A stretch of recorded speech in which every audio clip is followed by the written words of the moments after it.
Hey everyone, welcome back to Teen Talk. I am Reem, and today's episode is all about the things that shape our everyday lives friendships, family, and the stress that sometimes sneaks up on us. Being a teen can feel like juggling a million things at once. Some days you are on the top of the world with your friends, and other days it feels like everything is just too much. It's not always easy. That's why I'm so excited to have Sarina Salimipour here with me today. We're going to talk about the real stuff, how she has dealt with friendships, handled family expectations, and discovered ways to cope with her stress when life feels so overwhelming. If you have ever felt like no one really gets what you are going through, I hope this conversation reminds you that you are not alone. Let's dive right in. Hey Sarina, welcome to Teen Talk. How are you doing? Hi Reem, I'm doing great, thank you. How about you? I'm good, thanks. I'm really excited to have you here because today's topic is something almost every teenager deals with balancing friendships, navigating relationships with parents, and handling the stress that comes with it all. Let's start simple. How would you describe your teenage years so far in just 3 words? Change, risk taking, and being careless. Why have you chosen those 3 words? Change because ever since I've been a teenager, I've turned into a teenager. My life has changed a lot, and I've been through lots of stages in my life, and it's going to change a lot in the next few years as well. So yeah. And careless? Careless, being careless. It's about the risk taking and being careless really connect together. Just I take risks a lot just by stepping out of my comfort zone and trying things that are new to me. And I don't really care what the outcome is going to be and how other people are going to react to it. It's just me and how I feel about it. Can you tell us a little bit about yourself? Who's Sarina? Who's Sarina? Sarina. I love being sad. I don't know if it makes sense or not, but like I love being sad. Just I find the beauty in sad, and I find beauty in everything. And I feel like if I'm sad all the time and I find little moments to be happy, I would appreciate those moments more. And that's when where I find the true meaning of love and life and how I see life in. And yeah, that's me. I care about the people around me a lot, but I do not show it often because I feel like if I show them, I'm going to give them a chance to hurt me. So you have mentioned already a point that I was going actually to ask about, like friendships. Friendships sometimes can be like a roller coaster, right? So have you ever found yourself in a friendship that made you feel like you weren't being true to yourself? How did that experience affect you? Yes, it has happened a lot to me, and it's still happening. Friendships are like a swing. You sit there, you go up and down. You never stop there, unless you want to stop that friendship and leave that swing for itself. I, if I'm friend with somebody, I care a lot about them. I would give them all my love, and I will be there for them if I can be. If I have, for example, let's say today I have $100, I would put that $100. Tomorrow I have only $10, I would keep that $10 because I would keep whatever I have in my pocket for that day. That's how I feel about it and how I want it to be. But there's been times that I felt if I kept the $10 that I had, the other person didn't even keep the $1 from their $1,000 that they had. So that's how I feel sometimes about it. And then sometimes just I don't feel like I fit in a group. And then I start feeling guilty about it because I feel like I'm only seeing negative parts of a friendship, but I can't see their goods. But sometimes not like that. It's just me feeling guilty because I love them a lot and I care about them. And I don't want to see them as bad people and keep a bad memory from bad image from them in my mind because I still love them. no matter how much they hurt me, because I can just go back into the memories that they had, the good memories, remember them, and look around me, and then I see places that I have been with them. I see memories, and I see things that remind me of them. So it's not that easy to just say because I don't fit in within a group, I should leave that group or anything. I don't know, I think I got off topic a little bit. What will you do if those friendships start getting toxic? Because you mentioned that if you put your thousand maybe dollar, if you have them, and maybe the other person is not putting anything, so this is a toxic friendship. So how will you deal with it? Like, what will you react? Maybe I don't have a specific way to react to it. Usually, I usually tend to, if I have a problem, I tend to solve it in my head first. And if I do not get to a conclusion by myself, then I would try and open up to an adult. That's what I usually do. To a person, to a third person, someone that is not within the situation itself, so they can judge third fairly. party. Yeah, third party, basically. So that's how I would do, but that's what I would do usually. But when the friendship gets toxic, it would take a lot of time for me just to accept the fact that this friendship is toxic, because I would I'm gonna use the word force, because I'm going to force myself to love somebody when I am friends with them. Because if I do not love them, why would I be friends with them? So I'm going to force myself to love them. And when I love them, and I have forced myself to love them, I have seen the beauty within them. Now it's really hard and painful to feel hurt from somebody you love. And it's really hard to accept the fact that they hurt you. And that's the biggest part for me, I think. If a friendship gets toxic, then 90% of it for me is just to accept the fact that this friendship is toxic. And then after that, stepping away and distancing myself wouldn't be that hard for me. Will that toxic friendship affect your self-image, maybe? The Or like, self, yeah, this how do you see yourself? Will that affect? Sometimes, yes, it does really affect. It's makes me feel like how it makes me think that I am really weak, that I can't even accept that. Why am I denying it when I know that it's hurting me? Why can't I just be, I don't know, why can't I just accept it? I feel like I'm stupid, but to be honest, I shouldn't be that harsh to myself because it's just the way I am. I try to change it, but like, it's just me, it's part of me. It's how I see people, because I appreciate the beauty and excellence in them, and I can't unsee it when I see it. I can't unsee it after that. It's just like I know what's behind the curtains. No matter how long it takes, how long it goes, I know what's behind the curtains. I've seen the beauty. Okay, you can put too much dirt on it, make it dirty, but it's still beautiful because I have seen the beauty already. If we want to talk a little bit about your parents, okay? So relationships with parents can be tricky sometimes, especially when you are trying to figure out who you are. Is there a certain moment when you feel like your relationship with your parents was especially challenging? And how did that affect you? And how did that affect how do you see yourself? So I think whenever I feel pressured and I feel stuck in a situation and I can't solve the problem that I have in my head, I can't solve it by myself. It's really hard for me to open up, as I said before, and I just don't like sharing my problems with other people. I try to solve it by myself. So whenever I feel like that, it's really hard for me to connect back to my parents, even though I have a really strong relationship with them. I talk to them all the time, and they're really supportive. But it's really hard for me to just go by the normal road and then just talk to them, normal flow, everything is alright. It's just really hard for me to do that. And it sometimes makes me feel guilty that I can't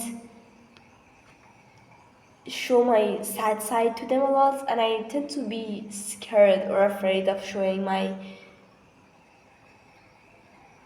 negative side of myself to them. I wouldn't call it negative side, but like the sad side, the angry side of me. It's just really hard for me to show it to them whenever I'm exhausted or feel pressured. And yeah. You mentioned that reached to a certain point that you cannot go back to your parents, right? So how do you, at the end of the day, go back to them? I would say I would take my sweet time and wait until I feel good. But sometimes it just takes a long time for me to feel better about myself and everything. So what I would usually do, I would just record them some videos, and because my family lives in other countries, so I would just record videos of myself and send to them, or just take pictures from the work that I'm doing, take pictures of the environment around me, and just send them a picture just to remind them that I am still there, even though I don't feel good, even though I don't feel that if I even though I can't be there to talk to them right now, even though I can't be their happy daughter for now, but I am still there. I still have my contribution to life, so I'm still alive. That's what I try to remind them. How hard is it for you to live your teenage time without your parents? So left my I left home when I was 13. So I was just in the beginning of being a teenager. So it's really hard because the people that you trust the most are not next to you, and you can't when things happen here. I can't share everything with them because it's just hard for them to understand as well, and it's hard for you to explain everything to them. And for me, sometimes I feel like I'm gonna make them to be worried about me all the time, and give them stress all the time if I just gotta share everything that's happening to me here. So I usually don't do that. I usually don't tell them everything that happens to me. But if there's something that is really big, and I'm okay and happy to share with them, I would usually do that. So not having my parents next to me when I am a teenager, and I'm new to everything. I'm just trying to discover myself. It's really hard because when I go through this self discovery process, I do not have somebody that would stand by me and try and give me a comfort zone, be a comfort zone for me as well. So if I do not have them, I would turn to my friends. But if but my friends cannot be my parents, cannot fulfill the need of my parents. So it's really hard to not have your parents next to you when you're a teenager. We know that usually parents have certain expectations that maybe, I think all the parents have those very high expectations. Have you ever felt like those expectations are way too much for you? And what was going in in your mind during that time? Well, like if your mother comes and say that you should be good at this, or maybe, Yeah, I understand what you mean. So, okay, my parents have never had like expectations in terms of academics or my social life a lot, but what my dad has always told me is that he expects me to be happy, to have a good life. That's what they expect from me. So that's sometimes it makes me feel guilty telling them I don't feel good and I'm not doing great as I'm supposed to be doing, but I'm not doing great. So it just gives me a little bit of guilt that I can't be the good daughter that they want. I can't be the happy daughter. I can't have that happy life. As I have mentioned, I love being sad. So it's just really not nice to telling them that I'm not happy all the time. so now, as we have already talked about your kind of the friendships part of your life and the parents part of your life. So if you want to look at all of that, it's kind of usually very hard to balance those life demands like friendships, family, even school and academics. So have there been times for you when you felt that everything was too much? What did your experience look like? I would say definitely have had times that I felt overwhelmed by the high expectations, life, and the pressure of whatever I had to do and done. Um, how I dealt with it, I would say how I feel first. I usually feel the need that I need to run away and to escape. I need a break immediately. That's the first thing that comes to my mind. It's like a red alarm saying, Serena, you need to stop, you need to stop, you need to stop. That's what comes to my mind first. And that's the first thing I would want to do. But me knowing Serena, if I run away, everything is gonna get worse. So how I deal with it is just I would take one day off. I wouldn't stress myself. I wouldn't do much work. I wouldn't think about work. I wouldn't think about the high expectations. I wouldn't think about what my friends said, what happened that night, what happened this, and I would let go of the stress for one day only.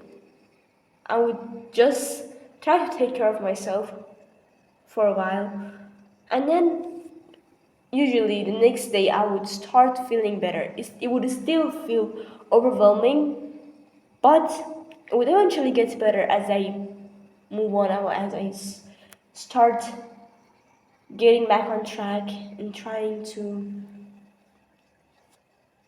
not think about it, not stress over it.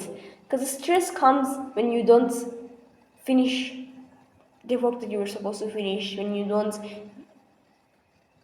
deal with their friendship correctly in the right way, when you don't the expectation that you're supposed to meet.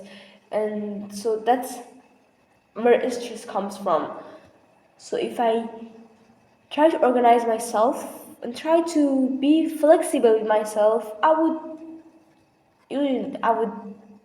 get rid of the stress easily, because I should give myself the space to feel overwhelmed and the time to take for myself to take some rest whenever I feel overwhelmed.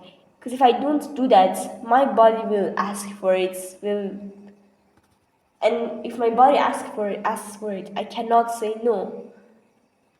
So that's how it goes. If I give myself the space to take rest and to make mistakes, to feel overwhelmed, then I would not have this stress. What does self care look like for Serena? So self-care, I believe in the phrase um, healthy mind in a healthy body. So when I am healthy, if I exercise, if I go for a walk every day, if I go outside, see people, I feel happy and I feel fresh. That's how self-care looks like to me. Taking 30 minutes of the day for myself, just for myself. I don't know, maybe just journaling, I don't know, talking to some friends, old friends, or just going for a walk and letting my thoughts take me wherever they want to. That's how self care looks like for me. Being my true self without any expectations, any stress. That's how self care looks like to me. Do you mind me asking if there was a certain moment in your life that really stands out to you, that something that shaped how you viewed your life today? Yeah, there are times that have shaped my perspective on life. So some days that you're stuck between drinking a cup of coffee or jumping from the rooftop. I have felt that before a lot, but okay, it's just a thought. You never get to the point. Just like when you tell your friends, "Oh, that's how I feel." It's just like that. But once it was the New Year. I think it was a Christmas or a New Year. I don't remember it.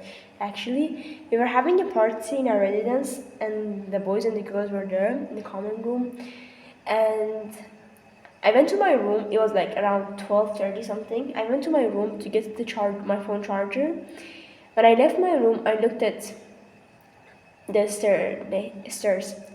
If I would went upstairs, I could go to the balcony and jump. If I would go downstairs, I could go to the common room and continue with the party. I stood there for like 15 minutes, looking at the stairs, thinking if I want to go upstairs or downstairs. And if I would go upstairs, I would have done it. I would have jumped from the balcony.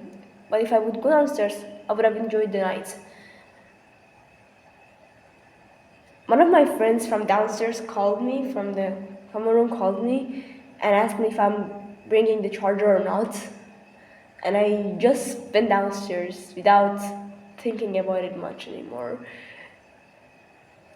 If my friend wouldn't call me that day, I would have definitely jumped from the balcony. That's how I see it. Because I was about to walk upstairs and go to the balcony. Why did you want to jump from the balcony?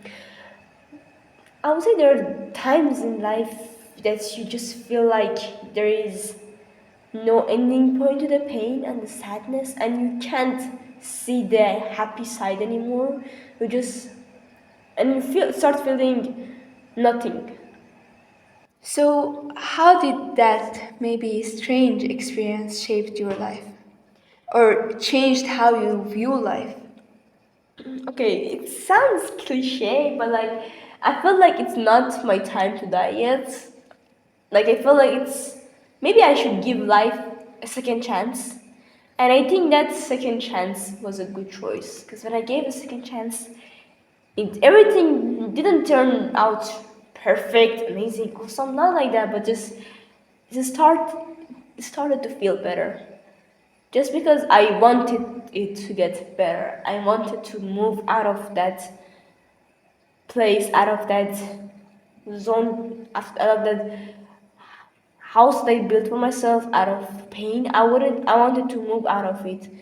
And I think just not thinking about how how everything is, how overwhelmed I would feel and how everything is really bad. I just stopped thinking about it. That's what made me change my perspective on life a little bit. Just to see like that simple choice that the options that I have, simple options that I had, like just going upstairs or going downstairs. That would change my entire life. Because if I would go upstairs, I would definitely end up dead, and then if I would go downstairs, I could have lived. I would live more. But like, yeah, just I think it taught me a lesson about how simple, really simple choices make your future, make how you feel about everything. So yeah. What implications were kind of like on your personality this experience had on your personality? I think that's where when I started to take my life a little bit seriously and feel like it's my only chance, one and only chance that I have. So I gotta enjoy it. I gotta live life because it's the only time I get this chance to have it. Thank you so much for sharing your story, Sarina. I'm sure a lot of people will relate to what you have gone through. Before we end, is there anything else you want to share with others who might feel the same, maybe? You know, there are days that it feels like it's the end of the world. I would just recommend you take a nap, talk to the people you love. I'm sure there's gonna be one person, at least on this planet, that loves you. Talk to them, ask them for help. Definitely, I'm pretty sure you don't want to see them crying at your funeral. You don't want to feel that thing. This was such an incredible conversation. Thank you so much again. I really appreciate you being open and honest about your experience. It's not always easy to talk about those stuff, but it's exactly what makes those conversations really powerful. To everyone listening, I hope you found something in today's episode that resonates with you. Whether it's a feeling you have had, a struggle you have faced, or even just a reminder that you are not alone in navigating all the ups and downs of being a teenager. Remember, it's okay to feel lost sometimes, it's okay not to have everything figured out, and it's definitely okay to ask for help when you need it, as Sarina mentioned already. We're all growing up, learning, and finding out way, one step at a time. Thanks again to Sarina for joining us today, and thank you all for tuning in to Teens Talk. If you have enjoyed this episode, be sure to subscribe, share it with a friend who might need to hear, and leave a review to let us know your thoughts. Until next time, take care of yourselves, be kind to your mind, and keep the conversations going. This is Teens Talks, and we will catch you in the next episode. Thank you so much.